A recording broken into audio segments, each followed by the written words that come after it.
Yaşantın, her şeyin yalan, sözlerin hiçbir şey falan filan. Kal bir başına, benden beter ya. Hiç sevilme mi saygısız aşkım? Hayatın, yaşantın, her şeyin yalan, sözlerin hiçbir şey falan filan. Kal bir başına, benden beter ya. Hiç sevilme mi saygısız aşkım?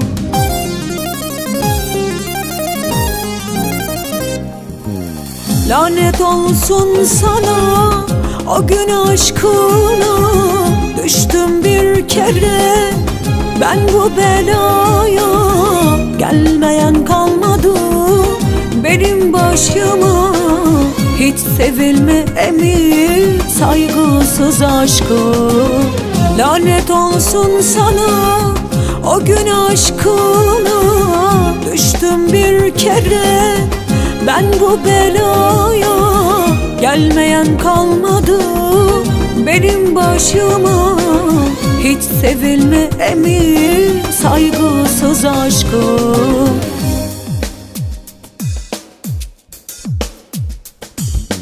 Sen benim dünyamdın, sensiz sağır ve dilsiz, anlamsız boş mecalsiz, kalbimdeki ürperti, gönlümdeki bir ırmak, dokunamadığım sensin o Yasemen, bazen de kaktüs, gül kokulu sevgilim, çocuk gülüşlüm.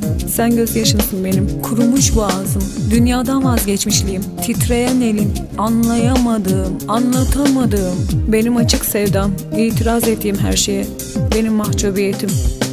Sen ayrı, sen gayrı, sen hileli, farklılığım, çılgınlığım, göz bebeğim, uykusuzluğum. Sen girdabım, kayıtsızlığım, insafsızlığım. Her şeye rağmen inatlaştığım, göze göz, dişe diş. Sen ki beni alt edemeyen ezilmişliğim, saygısız aşkım.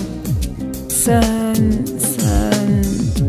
her şeyim ama hiçbir şeyim. Lanet olsun sana, o gün aşkına düştüm bir kere. Ben bu belaya gelmeyen kalmadı benim başıma. Hiç sevilme mi saygısız aşkım? Lanet olsun sana, o gün aşkına düştüm bir kere. Ben bu belaya gelmeyen kalmadı benim başıma. Hiç sevilme mi saygısız aşkım? Lanet olsun sana, o gün aşkına düştüm bir kere. Ben bu belaya gelmeyen kalmadı benim başıma. Hiç sevilme mi saygısız aşkım? Lanet olsun sana, o gün aşkına düştüm bir kere. Ben bu belaya gelmeyen kalmadı benim başıma.